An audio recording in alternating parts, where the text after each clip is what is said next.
No livro de Atos, capítulo 3, aqui logo no início é narrado a história de um coxo de nascença que estava na porta do templo pedindo esmolas. E Pedro e João, então, ao entrar no templo, curam este rapaz que era coxo. Vamos dar uma lida no texto rapidamente para compreendermos melhor o que aconteceu nesse dia. Começa assim, no verso 1 de Atos 3. Pedro e João subiam juntos ao templo à hora da oração, a hora nona. Aqui já começa algo interessante que nós devemos nos atentar.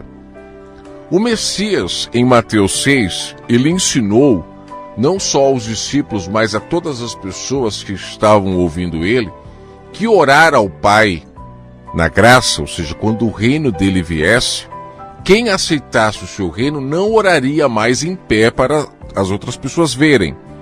Elas não iriam expor mais as suas orações diante das pessoas.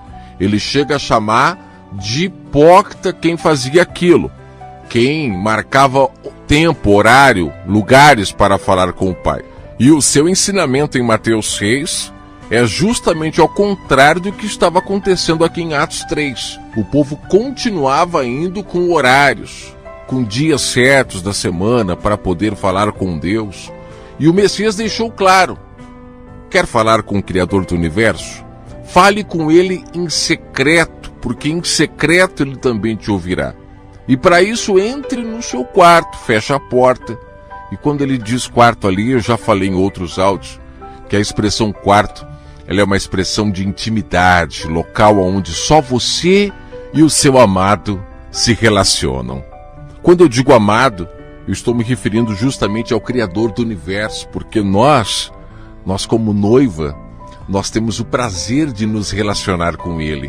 E o local para isso, o local mais propício é no quarto. Onde é este quarto, espiritualmente falando? É o nosso interior, é o nosso coração, que quando está circuncidado, ouve a voz do Criador do Universo e se relaciona com Ele, obedecendo a sua voz, ouvindo o que Ele fala e praticando, sem necessidade de ninguém ensinar nada, como disse Paulo em Hebreus 8. Então, chegando nesse entendimento, a gente entende que Pedro e João não estão indo para o templo orar. Como muitos dizem, não, eles estão indo para o templo para orar. Vejam, não, gente. Isso é pensamento de quem ainda não nasceu do Espírito, quem não renovou o entendimento, ou seja, o reino do Messias ainda não chegou a ela. Mas para Pedro e João, assim como o Messias disse lá em Atos 2, não saiam de Jerusalém para serem revestidos de poder.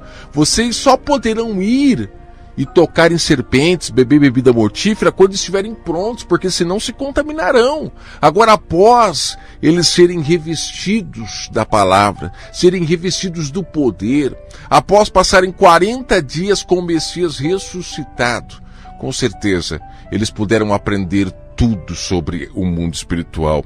Tem uma passagem que o Messias fala, os próprios discípulos comentam, né, que ele ficou com eles assim que ressuscitou, lhes abrindo as verdades das Escrituras. Imaginam só o que foi que o Messias ensinou a eles nesses 40 dias que eles passaram com ele.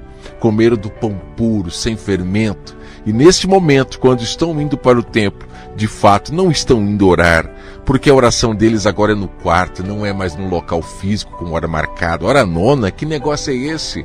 Eles foram lá justamente a libertar as pessoas deste engano, pessoas que ainda não haviam compreendido, não haviam recebido o Messias em suas vidas. Porque quem recebe o Messias, ela deixa de precisar de hora marcada para falar com o Pai, porque agora ela tem Ele como intermediário entre o Pai e ela, o sumo sacerdote, aquele que o representa diante do Pai. Agora, ela buscando o Pai diretamente, ela não precisa mais de um sábado físico para guardar. Não, agora ela vive o sábado. E o sábado é justamente essa liberdade de poder buscar o Pai em qualquer lugar, em qualquer hora, em qualquer minuto, sem depender de ninguém, porque o Pai, Ele recebe a todos aqueles que crêem no seu Filho, pois o seu Filho, cumprindo toda a lei, não deixou para nós nenhum fardo. ele cumpriu, ele carregou sobre si todos os fardos que a religião impunha. E após ele cumprir, ele deu para nós um fardo muito mais leve, dizendo: amem-se uns aos outros, assim como eu amei vocês.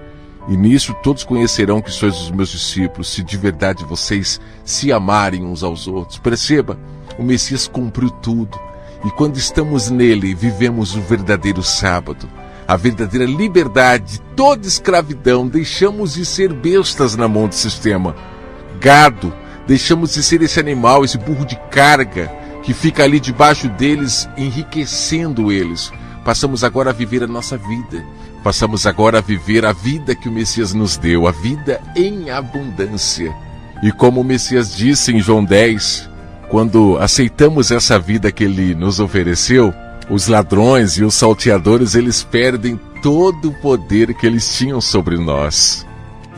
Para não sermos mais mortos, nem roubados e nem destruídos por esses homens que agora perderam todo o seu poder, porque quando chega o reino do Messias, ele é o nosso pastor.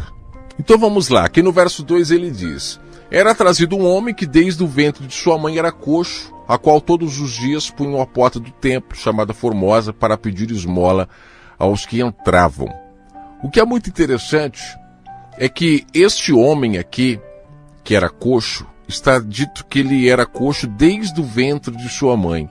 Nós temos aquela velha mania dada pelo sistema de enxergar os textos da Bíblia tudo de forma física. Em alguns momentos, trazemos para o espiritual, outros mantemos no físico. Vamos aqui entender uma questão muito interessante. O Messias, quando ele diz que o reino do Pai seria levado aos gentios, ele compara os gentios a coxos, a cegos, mancos. Isso está descrito em Lucas 14. O interessante, gente, é que quando ele se refere aos gentios desta forma, ele não está dizendo que nós somos todos cadeirantes, todos nós somos cegos, todos nós somos mancos. Não, ele está se referindo ao nosso espiritual que está cego. Os nossos olhos eram cegos, os nossos ouvidos eram surdos, assim como ele também dizia que o povo de Israel também era surdo. Ele mesmo dizia: quem tem ouvidos, ouça. Ou seja, ele está deixando claro que existiam muitos surdos no meio daquele povo.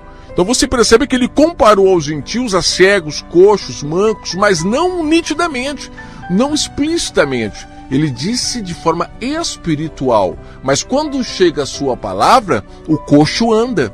Quando chega a sua palavra, o cego enxerga, o surdo ouve, mas não digo de forma física, eu digo no espiritual. Porque o que adianta você ser paralítico, eu curar você da sua paralisia, mas não curar o seu espírito para você não voltar a ser mais paralítico? Se eu disser para você que existe muito mais gente paralítica que anda por aí do que alguém que está em cima de uma cadeira de roda, você conseguiria entender o que eu estou falando? Tem muita gente em cima de uma cadeira de roda que quando precisa fazer o bem a alguém, ela faz. E isso, diante do Pai, demonstra que ela não é paralítica. Ela é paralítica para os nossos olhos físicos, mas para o Pai não. Agora tem muita gente que anda com os seus dois pezinhos para lá e para cá, tropeçam em gente precisando e não fazem nada. É o que o Messias disse lá na história do bom samaritano. Aquele sacerdote, aquele levita, estavam paralisados aos olhos do Pai, mas aos olhos humanos eles estavam andando. Então será que nesta passagem aqui, esse coxo de nascença era coxo fisicamente? Ou talvez ele era um coxo que nasceu da sua mãe Jerusalém física, como Paulo fala em Gálatas 4.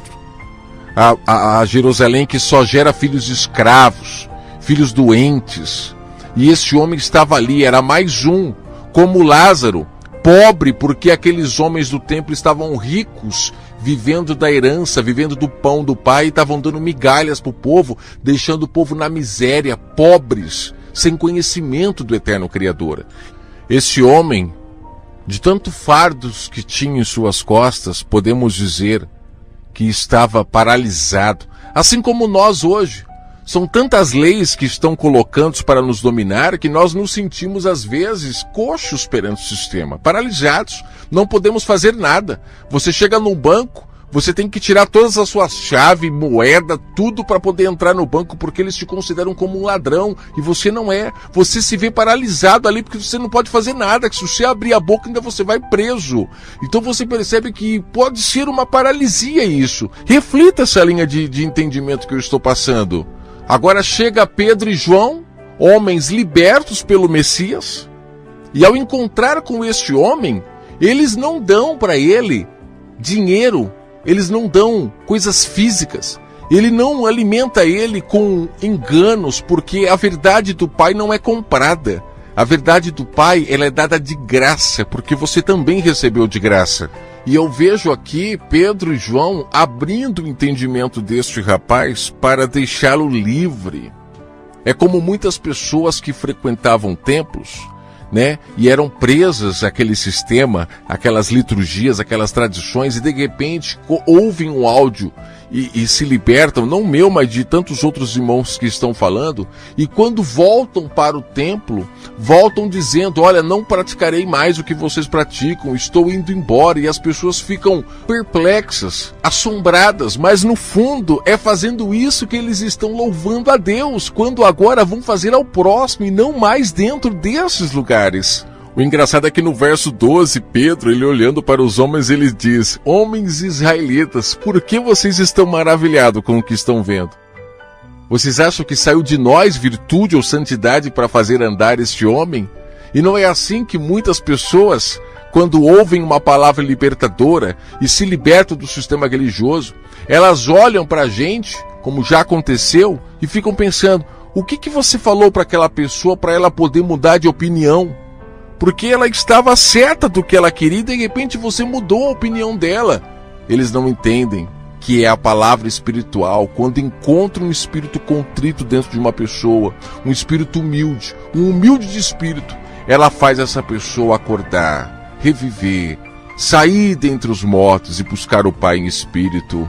Lá no verso 2 está escrito que foi o coxo que pediu para eles a esmola.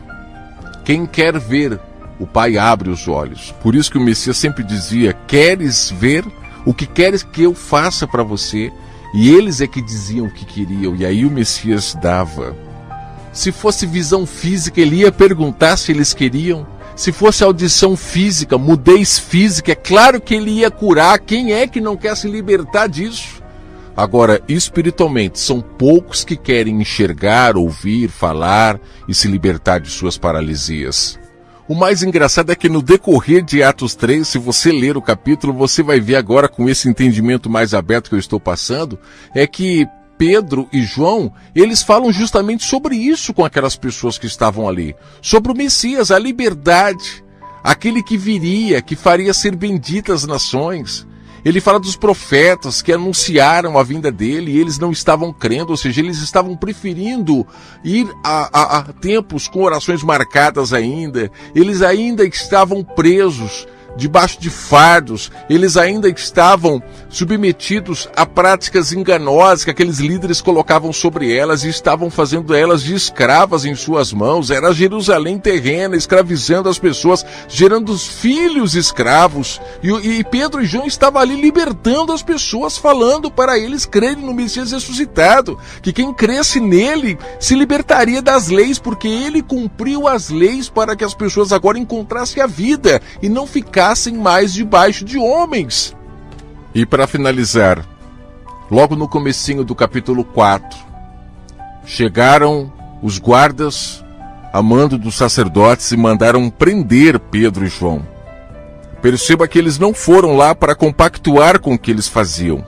Eles foram lá para dizer ao contrário, colocar em risco a profissão daqueles sacerdotes que lucravam com aquelas pessoas que estavam lá. E no verso 2, no comecinho do capítulo 4, está escrito que aqueles homens eles estavam com medo de Pedro e João continuar anunciando de que em Jesus aquele povo poderia ressuscitar entre os mortos.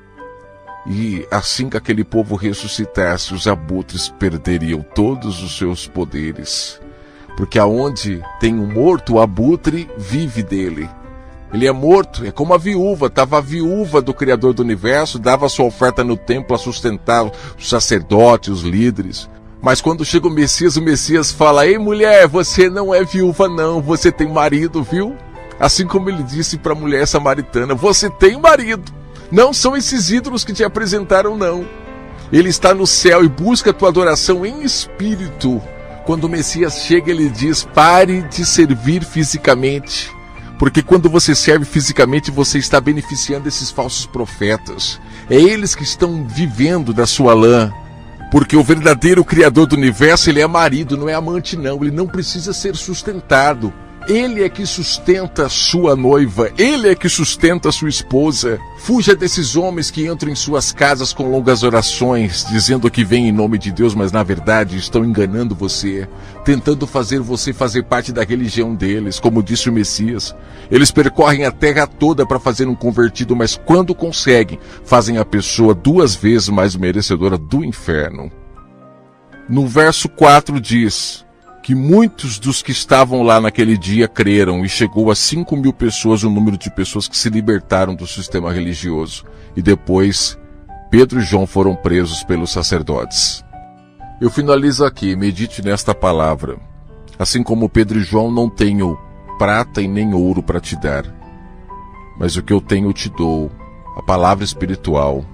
Palavra esta que pode abrir os seus olhos espirituais, os seus ouvidos, a sua mudez, porque você começa agora a falar, não só a ouvir, e pode fazer de você também um ex-coxo, um ex-enganado pela Babilônia, um filho que não é gerado pela Jerusalém terrena, mas é gerado pela Jerusalém celestial. Fiquem todos com o eterno Criador.